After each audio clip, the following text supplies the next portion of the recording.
그 권념하신다는 말은 히브리어로 자칼이라고 한 말인데, remember, 기억하다, 새기다, 잊지 않다라고 하는 그런 의미를 가진 말입니다.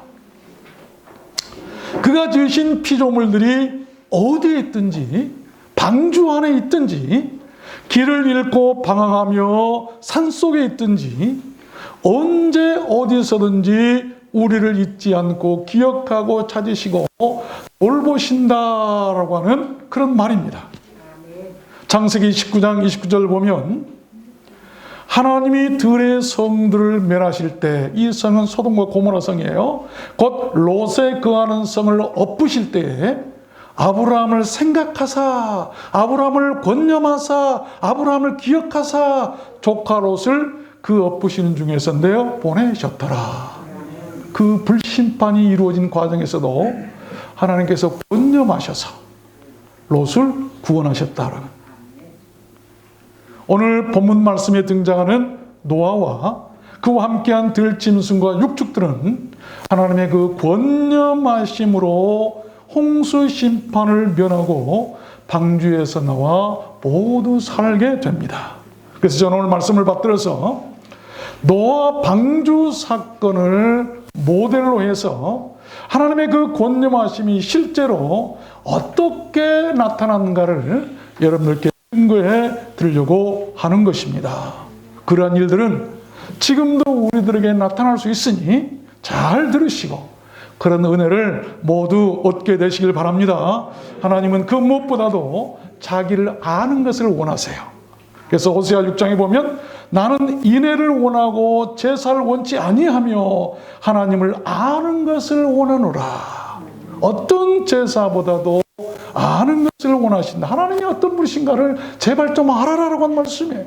오늘 말씀으로 하나님이 어떤 분이신가를 알고 그에게 감사하게 되었으면 좋겠습니다. 사람은 아는 만큼 좋아하고요, 아는 만큼 사랑하고, 아는 만큼 받을 수 있고, 아는 만큼만 감사할 수 있기 때문입니다.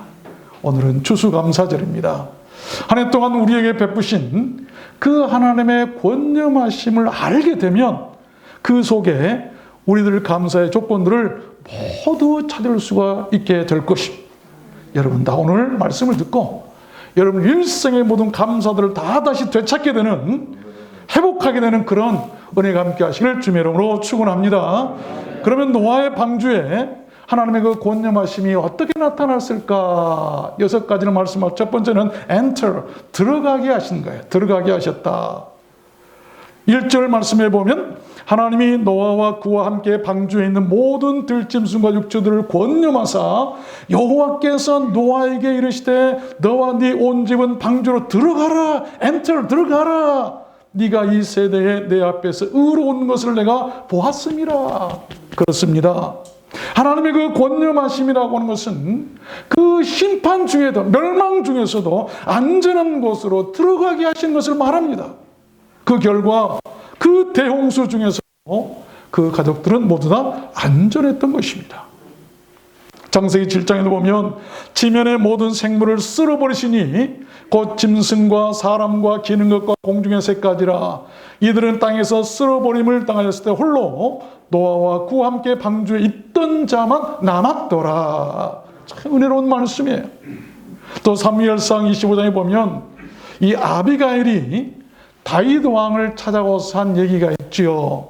거기 보면 사람이 일어나서 내 주를 쫓아 내 주의 생명을 찾을지라도 생명은 내 주의 하나님 여호와께서 생명싸개 속에 쌓였을 것이요. 다윗을 원수들이 잡아 죽이려고 애쓰고 있을 때, 그리고 아비갈이라고 하는 그 남편도 다윗을 그냥 아주 싫어했어요. 그런데 아비갈이 와서 왕이시여 걱정하지 마십시오. 하나님께서 왕을 권념하셔서 생명싸개 속에다 탁 넣어놓으시고 왕을 보호해 주실 것입니다. 그런 은혜로 우리는 권념하신다라고 하는 것입니다.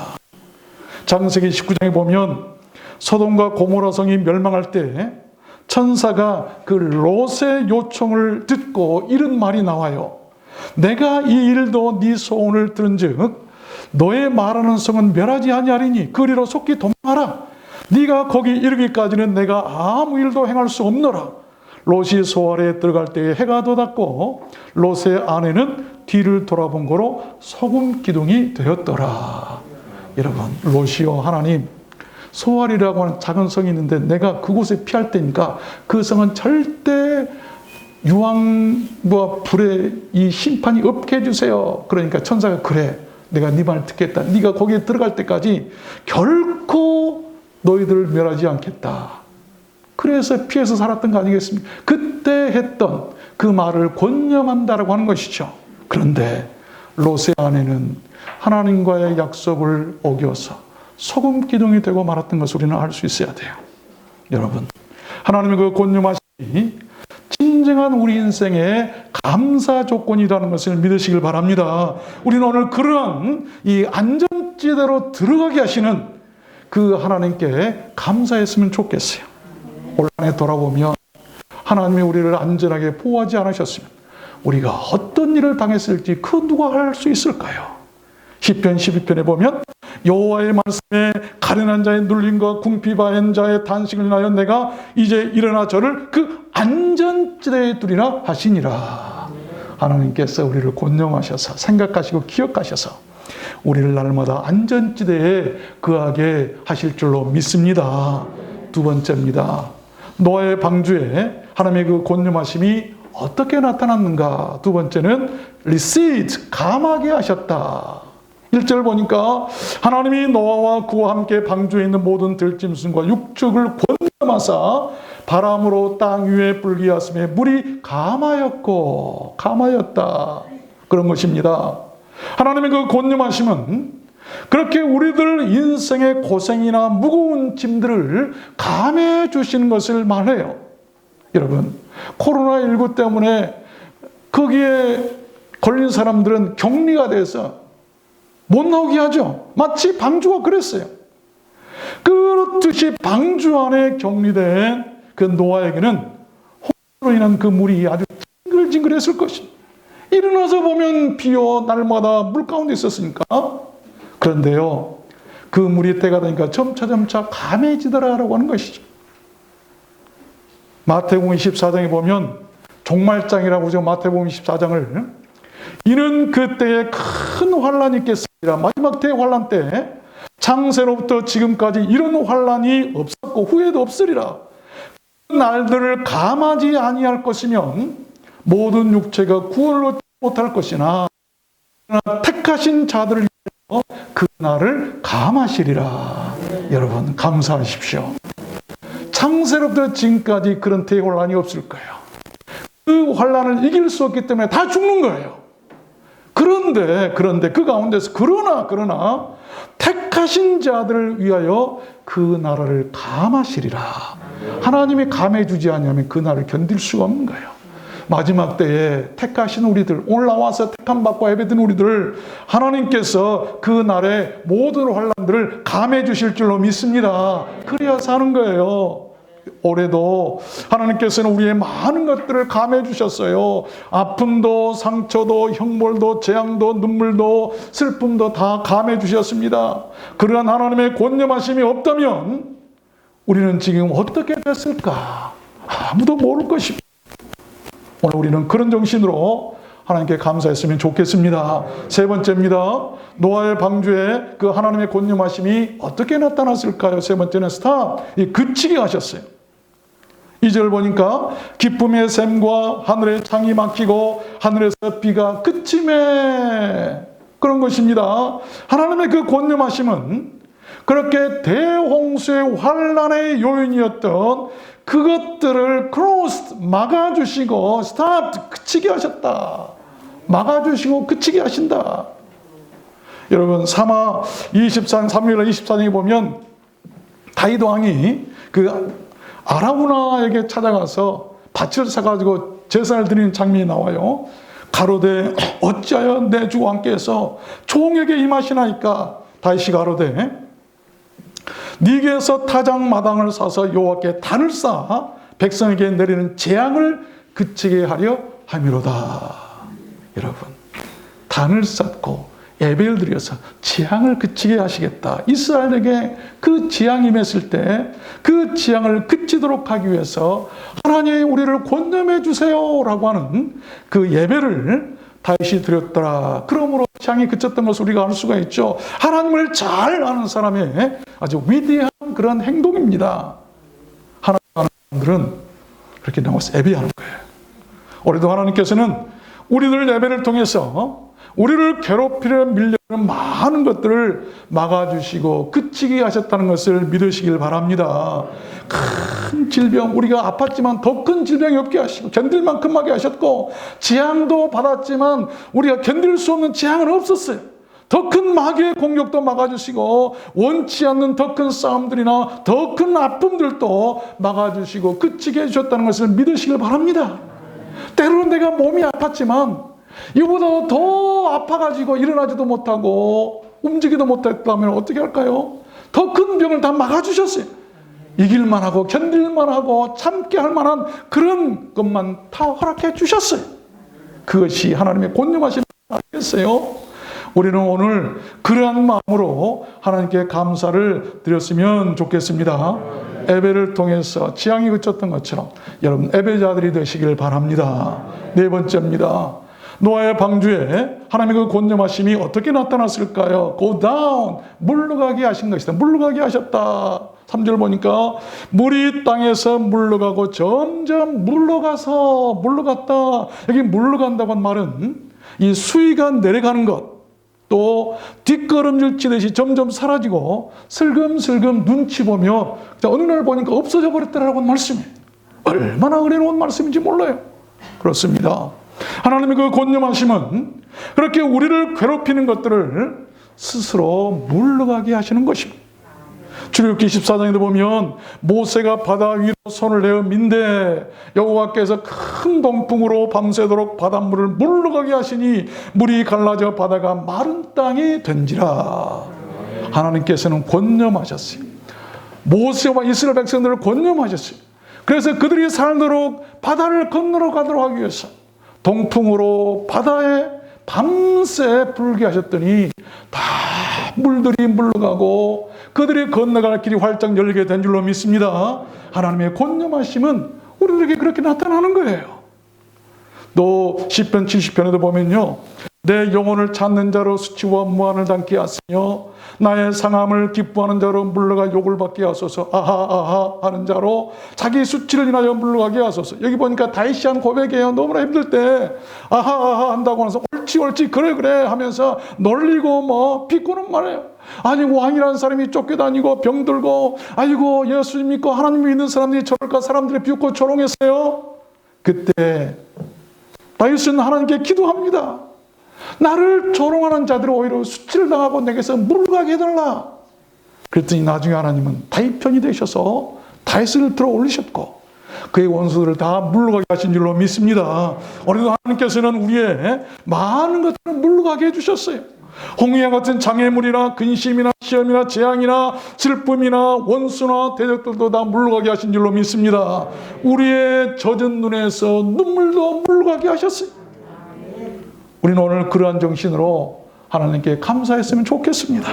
다섯 번째입니다. 노아의 방주에 하나님의 그 권념하심이 어떻게 나타났는가? 이 다섯 번째는 레스트, 머물게 하셨다라고 오늘 4절에 말씀합니다. 7월 곧 그달 17일에 방주가 아라랏산에 머물렀으며, 여기 머물다라고 한 말은 고된 일을 정지하고 휴식하고 쉬거나 노고나 걱정 등으로부터 해방이 되고 마음의 평안이나 안도감이나 평정심을 가져올 때 쓰는 말입니다. 힘들게 떠다니며 고생하던 방주가 아라랏산을 휴식처로 삼아서 안심하고 편안하게 머물 수 있게 하셨다라고 하는 그런 말씀입니다. 저는 생각했습니다.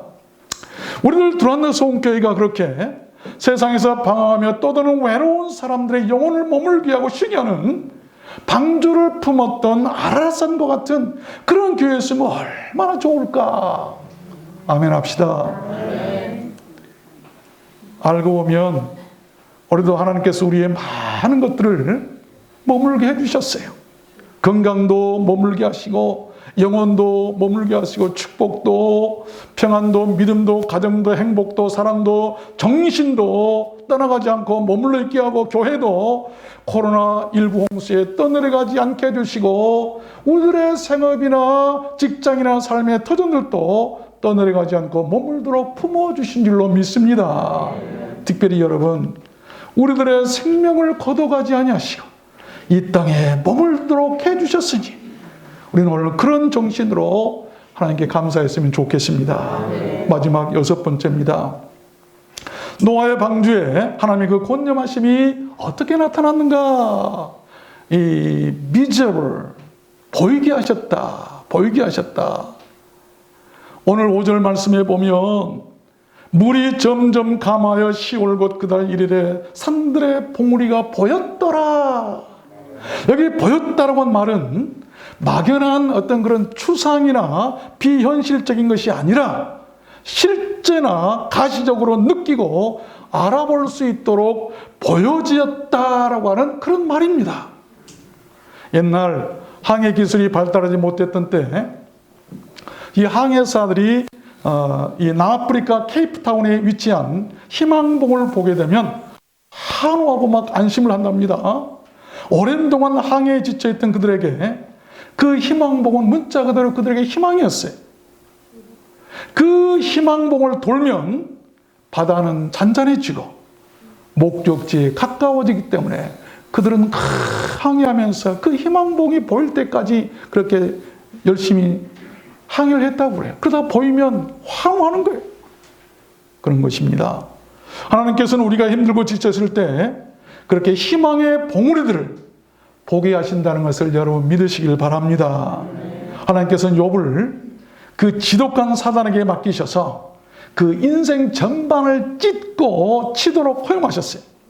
그런데 욥은 그 힘든 과정을 지난 후에 이렇게 고백합니다. 내가 죽게 되하여 귀로 듣기만 하였사오나 이제는 눈으로 주를 배움나이다. 보게 되더라. 보여주셨다고 한 말씀입니다. 우리는 지금 미래에 대한 불안이 극에 달한 시대를 살아가고 있어요. 날마다 걱정이 한 줌이 일어나면 한숨이고 걱정이에요. 그러나 우리의 앞날은 하나님께서 여호와 이르러 모두 예비해 두셨음을 여러분 믿으시기를 바랍니다. 하나님의 결말은 항상 해피엔딩이라는 것을 여러분 꼭 기억하세요. 우리는 아무 염려 없이 주님과 함께 손을 잡고 걸어가기만 하면 됩니다. 왜 그럴까요? 지금도 하나님의 권념하심이 우리 가운데 임하기 때문이에요.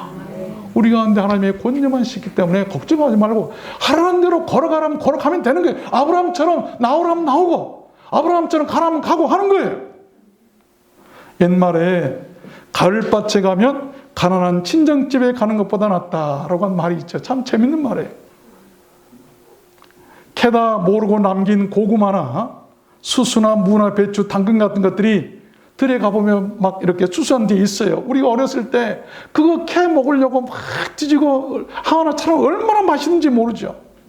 들에 가도 또한 가을산에 가도 그렇습니다. 밤이나 산딸기나 모루나 다래나 도토리 이런 같은 등 먹을 것들이 많아요. 근데 저는 가을이 될 때마다 참 감사한 것이 있어요. 참 하나님 오묘하신 섭리를 느끼는데 왜 하나님께서 이 과일 나무들의 잎사귀가 이렇게 물들게 다 떨어지게 하고 과일들만 이렇게 보이게 하시는가? 잘 보이게 하도록 해요. 사람 눈에 잘 보이도록 하기 위해서. 일단 그렇다라고 저는 생각해요.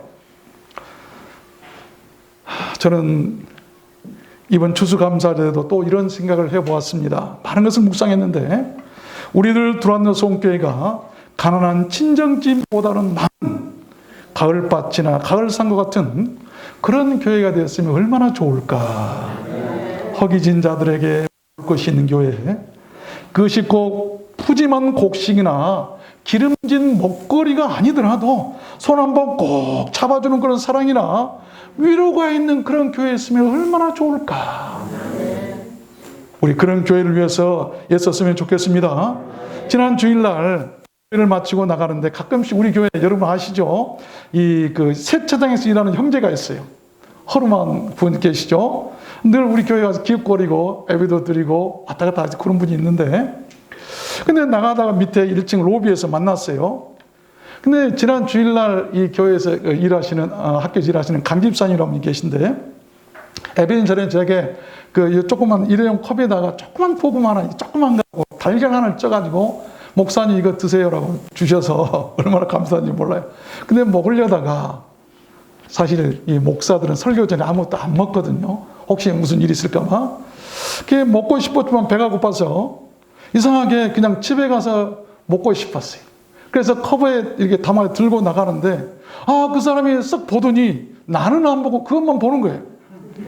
보자마자 낚아채듯이 가지고 가서 먹는 거예요. 여러분, 내가 먹는 것보다 몇 배나 더 기뻤어요. 하나님께서 저렇게 먹이시는구나. 그 형제를 위해서 예비하셨구나. 얼마나 배가 고팠으면. 누가 돌보는 사람도 아마 없는 것 같아요. 세차장에서 그렇게 도와주면서 그냥 먹을 것을 얻어먹고 또 정신도 좀 온전치 못한 것 같고 그런 분인데, 하나님은 다 먹이세요. 야, 공중에 나는 새를 보아라. 들의 백합화를 보아라. 다 기르지 않느냐. 우리 걱정 안 하고 좀 살았으면 좋겠습니다. 교회나 우리 믿는 사람들은요, 너무 인색해서는 안 됩니다. 가을 들녘이나 가을 산처럼 배품과 자비가 있어야 돼요. 조그마한 찐 고구마 하나와 찐 달걀 하나라도 한 사람을 순간에 행복하게 할 수 있기 때문 아니겠습니까? 저는 참 좋아하는 성경 구절이 있어요. 레위기 23장, 레위기 19장 말씀인데, 너희 땅에 곡물을 벨 때에 판 모퉁이까지 다 베지 말며 떨어진 것을 줍지 말고 너는 그것을 가난한 자와 객을 위하여 버려두라. 나는 하나님 여호와니라. 하나님의 얼마나 큰 자비가 있습니까? 너의 포도원의 열매를 다 따지 말며 너의 포도원에 떨어진 열매도 줍지 말고 가난한 자와 타국인을 위하여 버려두라. 나는 너희 하나님 여호와니라. 말씀을 맺겠습니다. 오늘은 추수감사절입니다. 현대적 추수감사절은 미국에서 처음 시작되었죠. 지금부터 한 400년 전에 영국에서 102명의 퓨리턴들, 청교도들이 그 당시 신대륙인 미국에 도착해서 어렵게 한 해의 농사를 지었는데, 그 수확을 맨 먼저 거둬서 하나님께 감사 예배를 드리면서 음식을 만들고 원주민들과 함께 나누면서 먹었던 날, 땡스기빙 데이에서 추수감사절이 바로 그때 시작된 거예요. 그렇게 그들이 감사절을 거두게 지키게 된 것은 성경에 나타나 있는 초막절에 대해서 알고 있었기 때문입니다. 그 절기를 수장절이나 장막절이다라고 하는데, 그 감사의 절기가 추수감사절이 말입니다. 언제 시작됐냐면 이스라엘 백성들, 유대인 조상들이 출애굽에서 힘든 광야 생활 중에 시작된 절기예요. 그래서 더 의미가 있는 거예요. 편안하고 잘되고 풍성할 때가 아니라 그 광야 메마른 땅에서 힘들 때 그들이 맨 처음 이 추수감사 수장절을 지키기 시작했던 것입니다. 그것을 본받아서 청교도들이 그 추수감사절을 계속해서 지키게 된 것이에요. 우리나라는 지금부터 한 115년 전에 1904년부터 선교사님들이 가르쳐서 지금까지 잘 지켜오고 있습니다. 우리들 사람에게는 습관이라는 것이 있어요. 그 습관은 우리로 하여금 무엇에 빠져들게 하죠. 다양한 현대인의 질병은 대부분 잘못된 습관만 바꾸고 예방할 수 있고 고칠 수 있다고 합니다. 최고의 토크쇼 진행자 오프라 윈프리, 여러분 잘 아시죠? 그가 자서전을 보면 불행했던 어린 시절이 비참했어요. 주변에서 그 성폭력을 당하고 어린아이가, 그리고 마약을 막 하고 길거리에서 할렘 가서 방황을 하고, 그러다가 어느 날 신앙을 알고 감사하기 시작했습니다. 감사 일기를 쓰기 시작했어요. 그러다가 모든 병이 치유되고 위대한 세계 최고의 토크쇼 진행자라고 하는 명칭을 얻게 되었잖아요. 성공한 자가 된 것이 감사. 그가 책을 하나 썼어요. 내가 확실히 아는 것들이라는 책인데 8가지를 저는 확실히 한다고 고백했어요. 첫 번째는 사람에는 기쁨이 있다. 두 번째는 회생력, 다시 회생할 수 있다, 회복할 수 있다. 교감, 하나님과 교감할 수 있는 능력, 사람끼리 교감할 수 있는 능력, 그리고 감사하는 방법, 그리고 가능성 있고 경외심과 명확성과 힘이 있다. 참 멋있는 사람의 얘기죠. 오랜 기간 동안 캄캄했기만 했던 우리 코로나19 터널에서 이런 조금씩 희망의 불빛이 보이기 시작했습니다. 치료제가 이미 출시가 됐어요. 곧 우리 곁에도 오게 될 줄로 믿습니다. 올 한 해도 힘든 한 해였지만 그 가운데서도 감사할 것을 좀 찾아봤으면 좋겠어요. 어쩔 수 없이 마라의 쓴물을 마시게 됐을 때도 있었지만 그러나 그때마다 늘 치료하셨던 하나님을 알면 우리는 그분께 감사할 수가 있는 거예요. 어쩔 수 없이 몸이 아프고 어쩔 수 없이 힘들고 눈물 흘릴 때가 있었지만 마라의 쓴물을 마시듯이 그런 때가 있었지만 그런데 그때마다 하나님께서 고쳐주셨고 낫게 해주셨고 그때마다 이기게 해주셨잖아요. 노아가 하나님의 권념하심으로 살아서 방주에서 나오자마자 제일 먼저 한 것이 있었습니다. 그것이 뭐였을까요? 하나님께 감사의 단을 쌓는 일이었어요. 그 단은 예배였습니다. 그 예배가 바로 예배예요. 나를 방주 안에 들어가게 하셔서 심판 가운데 살게 하셨으니 감사합니다. 그 예배를 받으신 하나님께서는 노아에게 한 가지 약속을 하시죠. 무지개를 하늘에 띄워보내면서 약속하셨어요. 내가 다시는 사람으로 인하여 땅을 저주하지 아니하리라. 오늘 우리들 추수감사절 예배가 노아의 그 감사 예배가 되었으면 좋겠습니다. 그래서 모두 다시는 아픔이나 저주가 없는 우리들 생이 되었으면 좋겠습니다. 여러분 모두 다 그렇게 되시기를 주님의 이름으로 축원합니다. 우리 찬양하도록 할까요? 말씀을 생각하시면서 날 구원하신 주 감사, 우리 감사한 마음으로 찬양으로 실제로 우리 하나님께 감사하는 시간을 가졌으면